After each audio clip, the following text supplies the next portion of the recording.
Hi friends, സ്നേഹപൂർവ്വശാമയുടെ പുതിയ എപ്പിസോഡില് എല്ലാവരെയും വിളിച്ചു വരുത്തി വരുൺ ഹാളിൽ നിർത്തിയിരിക്കുക. എന്താ മോനെ, നീ എല്ലാവരെയും വിളിച്ചു വരുത്തി എന്തോ ചോദിക്കാനുണ്ടെന്ന് പറഞ്ഞിട്ട് വരുൺ പറയും, അമ്മ തിരക്ക് പിടിക്കാതെ, വിവാഹം കഴിഞ്ഞ അന്നു മുതലേ നമ്മുടെ വീട്ടിലെ ഒരു കൺഫ്യൂഷൻ നിലനിൽക്കുന്നുണ്ടല്ലോ. നിങ്ങളുടെയൊക്കെ കണക്കിലെ ഞാൻ പറഞ്ഞുണ്ടാക്കുന്ന കൺഫ്യൂഷൻ ഞാൻ കണ്ടതും ഇഷ്ടപ്പെട്ടതും ഈ നിൽക്കുന്ന പ്രിയങ്കയല്ല, അത് മറ്റൊരു പെൺകുട്ടിയാണെന്ന് നിങ്ങളെല്ലാവരെയും പറഞ്ഞു മനസ്സിലാക്കി ഞാൻ ഒരുപാട് ശ്രമിച്ചു. പക്ഷേ നിങ്ങളെല്ലാവരും കൂടെ ചേർന്ന് അതിന് തടസ്സം നിന്നു. ഏത് കാര്യത്തിനും ദൈവം നൽകുന്ന ഒരു തെളിവുണ്ടല്ലോ, അങ്ങനെയല്ലേ മുത്തശ്ശി പറയാ? അപ്പൊ മുത്തശ്ശി അതെന്ന് പറയും. ആ തെളിവ് ഇപ്പൊ എന്റെ കയ്യിലുണ്ട് എന്ന് പറഞ്ഞ് രാധികയുടെ ആ ഫോട്ടോ അങ്ങോട്ട് വെച്ചു കൊടുക്കുകയാണ് അവരുടെ മുന്നിലേക്ക്. പ്രിയ അങ്ങ് ഞെട്ടിപ്പോവും. പക്ഷെ അതിലൊന്നും ക്ലിയർ അല്ലല്ലോ. അങ്ങനെ നിൽക്കുമ്പോഴേക്കും കൽപ്പന അങ്ങോട്ട് വരും. വരുൺ പറയും, കല്യാണ ദിവസം ഞാൻ എന്റെ ക്യാമറയില് ഒരു പെൺകുട്ടിയുടെ ഫോട്ടോ പകർത്തി, അത് പിന്നെ കണ്ടില്ല. പക്ഷെ ഇപ്പൊ ഈ ഇരിക്കുന്ന വിവാഹ ആൽബത്തിന്ന് ആ പെൺകുട്ടിയുടെ ഫോട്ടോ എനിക്ക് കിട്ടി. പ്രിയ ഇപ്പൊ പേടിച്ചുകൊണ്ട് നിൽക്കുക. കൽപ്പന പറയും, എവിടെ കണ്ടിട്ട് വരുൺ? അങ്ങനെ വരുൺ പറയുന്നത് സത്യമാണെങ്കിൽ പകരം വന്ന് കയറിയവളെ ഇവിടുന്ന് ഇറക്കി വിടണല്ലോ. മുത്തശ്ശി പറയും, ആളിക്കത്തുന്ന തീയിലേക്ക് എണ്ണ ഒഴിക്കണ്ട. കൽപ്പന പറയും, ആളിക്കത്തുന്നത് അവന്റെ മനസ്സിലെ മുത്തശ്ശി, കത്തിച്ചത് ഞാനുമില്ല, പിന്നെ എന്താ എന്റെ പേരില് പ്രശ്നം? മുത്തശ്ശി പറയും, ആദ്യം ഇതൊന്ന് കാണട്ടെ, കണ്ടു കഴിഞ്ഞിട്ട് നമുക്ക് തീരുമാനിക്കാം. എന്തായാലും പ്രിയങ്ക മോളെ കണ്ടതും വിവാഹം ഉറപ്പിച്ചതും മണ്ഡപത്തിൽ നിന്നും അവളെ ഇങ്ങോട്ട് കൊണ്ടുവന്നതും ഞങ്ങളൊക്കെ കൂടിയാണല്ലോ. ഞങ്ങളെല്ലാവരും മണ്ടന്മാരാണോന്ന് അറിയണല്ലോ. അമ്മയും പറയും, അതെ, ഇനി ഇതേതായാലും മുന്നോട്ട് കൊണ്ടുപോകാൻ പറ്റില്ല. വരുൺ പറയും, അതെ, ഇനി എന്തായാലും മുന്നോട്ട് പോകുന്ന പ്രശ്നമില്ല അമ്മേ. മുത്തശ്ശി, ബിജു, ഈ ഒരു ആൽബം നിങ്ങൾ പലവട്ടം നോക്കിയതല്ല, അതിൽ ഒരു പേജിൽ പോലും ഒഴിഞ്ഞൊരു കോളം ഇല്ലല്ലോ, ഉണ്ടോ എന്ന് ചോദിക്കുമ്പോ ബിജു പറയും, അങ്ങനെയൊന്നും കണ്ടിട്ടില്ല. മുത്തശ്ശി പറയും, ആൽബം കൊണ്ടുവന്നതല്ലേ ഉള്ളൂ, അതിലൊരു കുഴപ്പമില്ലല്ലോ. വരുൺ പറയും, ഇല്ലല്ലോ, എന്നാ എന്റെ കയ്യിലിരിക്കുന്ന ഈ ഫോട്ടോ ഈ ആൽബത്തിന്ന് കീറിയെടുത്തതാണ്. പ്രിയ പേടിച്ച് വരച്ച നിൽക്കുന്നേ. എല്ലാരും ഞെട്ടും. ബൈജുക്കും, ആര് കീറിയെടുത്ത്? ഞാനും മുത്തശ്ശിയും ഇപ്പോഴല്ലേ ഈ ആൽബത്തിന്റെ അടുത്തുനിന്ന് അങ്ങോട്ട് പോയത്. വരുൺ പറയും, അതെ, കള്ളത്തരം കാണിക്കുന്നവർക്ക് അതിന് വലിയ സമയത്തിന്റെ ആവശ്യമൊന്നുമില്ല. മുത്തശ്ശി പറയും, കൂടുതൽ ചോദ്യങ്ങളും തെളിവെടുപ്പൊന്നും വേണ്ട, ആദ്യം ഈ ഫോട്ടോ കാണട്ടെ എന്ന് പറഞ്ഞ് അതെടുത്ത് നോക്കണേ.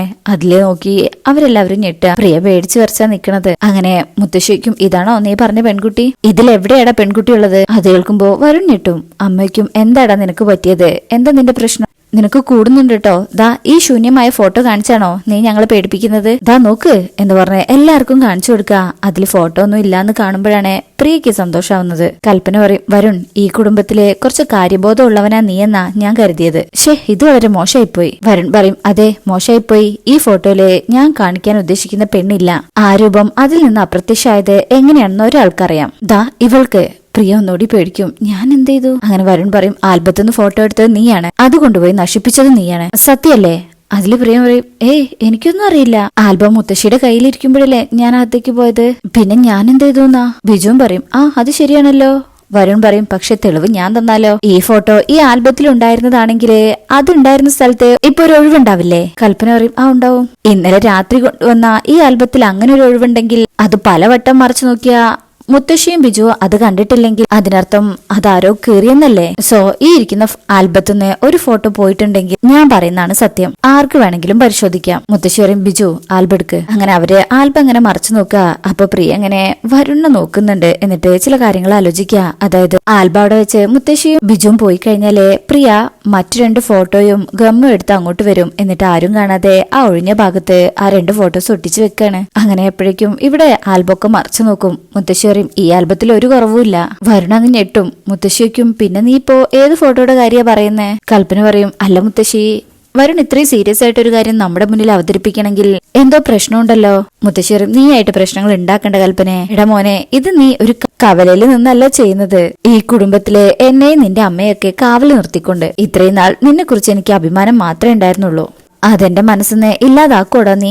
അമ്മ പറയും, നിനക്കൊരു സംശയം വിളിച്ചു പറഞ്ഞാൽ മാത്രം മതി. ഈ നിമിഷം വരെ നമ്മുടെ മുന്നിൽ ഉരുകി നിൽക്കുന്നത് ദാ ഈ പെൺകുട്ടിയാണ്. ഇവളോട് നിനക്കിനി എന്താ പറയാനുള്ളത്? പറ. പ്രിയ വീണ്ടും അഭിനയിക്കാൻ തുടങ്ങും. ഒരു പാവത്തെ പോലെ നിൽക്കുക. വരുൺ അങ്ങ് ദേഷ്യം വരും. അവിടെ ഉണ്ടായിരുന്ന ആ ഫോട്ടോ എടുത്ത് അങ്ങ് കേറി വലിച്ചെറിയാ. എന്നിട്ട് ദേഷ്യത്തോടെ പ്രിയ നോക്കിയ ശേഷം വരുൺ മുകളിലേക്ക് കയറി പോവാണ്. കൽപ്പന പറയും, ഏതായാലും ഈ ലോകത്തെങ്ങും നടക്കാത്ത വിചിത്രമായ കാര്യങ്ങളാ ഈ കണിമംഗലത്ത് നടക്കുന്നത്. എന്തായാലും ഈ വിവാഹം പെട്ടെന്നാരും മറക്കില്ല എന്ന് പറഞ്ഞ് കൽപ്പനയും പോയി കഴിഞ്ഞാൽ പ്രിയ അങ്ങ് പൊട്ടിക്കരയും.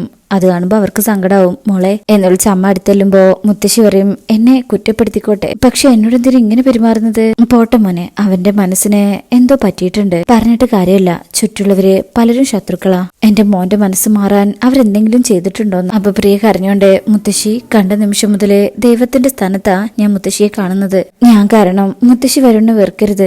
വരുണിന് ഒരിക്കലും എന്നെ അംഗീകരിക്കാൻ കഴിയില്ലെങ്കിൽ, ഉൾക്കൊള്ളാൻ കഴിയില്ലെങ്കിൽ മുത്തശ്ശി എന്നോട് ഇറങ്ങി പോകാൻ പറഞ്ഞാൽ മതി. അങ്ങനെയൊന്നും പറയില്ല മോളെ. എന്തോ ഒരു കഷ്ടകാലം നമ്മുടെ കുടുംബത്തെ ബാധിച്ചിട്ടുണ്ട്. ഇതെല്ലാം അതുകൊണ്ട് സംഭവിക്കുന്നതാ. എല്ലാം നീ അങ്ങ് മറന്നു കളഞ്ഞേക്ക്. നീയേ ഈ കണിമംഗലത്തിന്റെ സ്വത്താ. ഞങ്ങളുടെയൊക്കെ മനസ്സിൽ നീ മാത്രമേ ഉള്ളൂ എന്ന് പറഞ്ഞ് കെട്ടിപ്പിടിക്കുമ്പോഴും കള്ളക്കരച്ചിലും കരഞ്ഞാ നിൽക്കുന്നത്. അങ്ങനെ ചേർത്ത് പിടിക്കുന്ന സമയത്ത് പ്രിയ ഉള്ളുകൊണ്ട് ഇങ്ങനെ ചിരിക്കും. അതിപ്പോ ആരും കാണില്ലല്ലോ. പിന്നീട് കാണിക്കുന്നത് ക്ഷേത്രത്തിലെ തിരുമേനി പൂജ ചെയ്യാം. അങ്ങോട്ട് ഐശ്വര്യയും മാലിന്യം കൂടെ വരും. എന്നാൽ അവിടെ ഷൂട്ടിങ്ങിന്റെ ഒരു ലക്ഷണവും കാണുന്നില്ലല്ലോ എന്ന് മാലിനി പറയുമ്പോ ഐശ്വര്യ പറയും, എന്തായാലും ഇവിടെ ഷൂട്ടിംഗ് ഉണ്ടായിരുന്നല്ലോ. വിനയപ്രസാദിനെ കുറിച്ചോ കൂടെയുള്ള കുട്ടിയെ കുറിച്ചോ ഇവിടെ ആർക്കെങ്കിലും അറിയോന്ന് ചോദിക്കാം, വാ എന്ന് പറഞ്ഞ് അവർ ക്ഷേത്രത്തിനകത്തേക്ക് കയറണേ. ആ സമയം അവിടെ തന്നെ രാധികയുണ്ട്. രാധിക ഭഗവാന് വേണ്ട തുളസിമാലയും പൂമാലയൊക്കെ കെട്ടിക്കൊണ്ടിരിക്കുകയാണ്. രാധികയുടെ തൊട്ടടുത്ത് വന്ന് നിൽക്കും. എന്നാ ഇവര് കാണുന്നില്ല. അപ്പോഴേക്കും രാധിക അവിടെ ഉണ്ടായിരുന്ന പൂമാലയൊക്കെ കെട്ടിക്കഴിഞ്ഞത് കാരണം അവിടുന്ന് എഴുന്നേറ്റ് പോവാ. അങ്ങനെ അവര് ഭഗവാന്റെ അടുത്ത് പ്രാർത്ഥിക്കാൻ ചെല്ലുമ്പോ തിരുമേനിയെ കാണും. നമസ്കാരം തിരുമേനി, ഞങ്ങൾ ഇവിടെ ആദ്യമായിട്ട് വരികയാണ്. ഈ ക്ഷേത്രത്തെ കുറിച്ച് ഒരുപാട് കേട്ടിട്ടുണ്ട്. തിരുമേനി പറയും, ദൂരദിക്കിലുള്ളവര് കേട്ടറിവ് വെച്ച് ദിവസേന വരുന്നുണ്ട്, തൊഴുതു മടങ്ങുന്നുണ്ട്. തിരുമേനി, കഴിഞ്ഞ ദിവസം ഇവിടെ സിനിമയുടെ ഒരു ഷൂട്ടിംഗ് നടന്നില്ലേ? ഉവ്വ്. അവരിനി ഇങ്ങോട്ട് തിരിച്ചു വരുമോ? ഇല്ല, ഇവിടുത്തെ ഷൂട്ടിംഗ് കഴിഞ്ഞു എന്ന് അവര് പറഞ്ഞത്. ഐശ്വര്യക്കും അല്ല, ഇവിടെ അടുത്ത എവിടെയോ തന്നെ അവരുടെ ഷൂട്ടിംഗ് നടക്കുന്നുണ്ട്. എവിടെയാണെന്ന് തിരുമേനിക്ക് അറിയോ?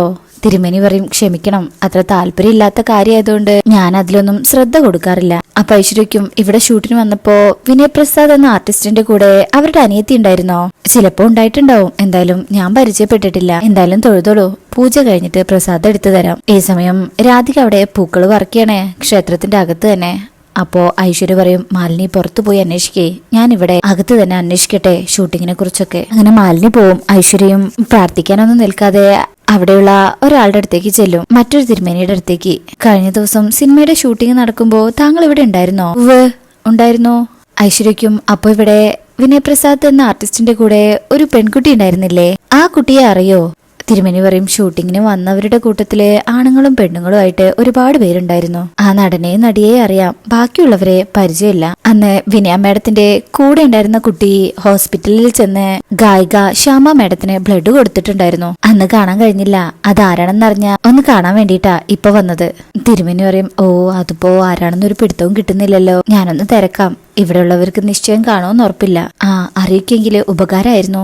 ശരി, നോക്കാം എന്ന് പറഞ്ഞ് തിരുമേനിയുടെ ജോലിയിൽ ഏർപ്പെടുക. ഐശ്വര്യ ഭഗവാന്റെ മുന്നിൽ ചെന്നിട്ട് പറയും, ഭഗവാനെ, ഇത്രയും ദിവസം ആസ്വദിച്ചതൊക്കെ ഒരു ദിവസം കൈവിട്ട് പോവാന്ന് പറഞ്ഞാ സഹിക്കാൻ പറ്റുന്ന കാര്യമല്ല. ഇന്നുള്ളതെല്ലാം നിലനിർത്തി തരണേ. ആ പെൺകുട്ടി ഒരിക്കലും ശ്യാമയുടെ മുന്നിൽ എത്തല്ലേ. അതിനു മുമ്പ് എനിക്ക് കാണിച്ചു തരണേ എന്ന് പറഞ്ഞ് കണ്ണടച്ചു നിന്ന് അവിടെ പ്രാർത്ഥിക്കുന്ന സമയത്തായിരിക്കും പൂമാലയും കൊണ്ട് രാധിക അങ്ങോട്ട് വരുന്നത്. രാധിക അവിടെയുള്ള പൂമാല അങ്ങോട്ട് വെക്കുന്നുണ്ട്. തിരുമേനിയായ അച്ഛനെ നോക്കുന്നുണ്ട്. ശേഷം ഐശ്വര്യയുടെ തൊട്ടടുത്തൂടെ തന്നെ അപ്പുറത്തെ സൈഡിലുണ്ടായിരുന്ന പൂക്കൾ എടുത്ത് വീണ്ടും അത് പൂജയ്ക്കായിട്ട് നടയിലേക്ക് വെച്ചു കൊടുക്കുന്നു. അങ്ങനെ അല്പസമയം ഒരു 5 മിനിറ്റെങ്കിലും രാധിക ഐശ്വര്യക്ക് കാണുന്ന വിധത്തില് അവിടെ നിൽക്കുന്നുണ്ടെങ്കിലും ഐശ്വര്യ ഇവിടെ കണ്ണടച്ച് പ്രാർത്ഥിക്കല്ലേ, ഒരിക്കലും ആ ശ്യാമയുടെ മുന്നിൽ എത്തരുതെന്ന്.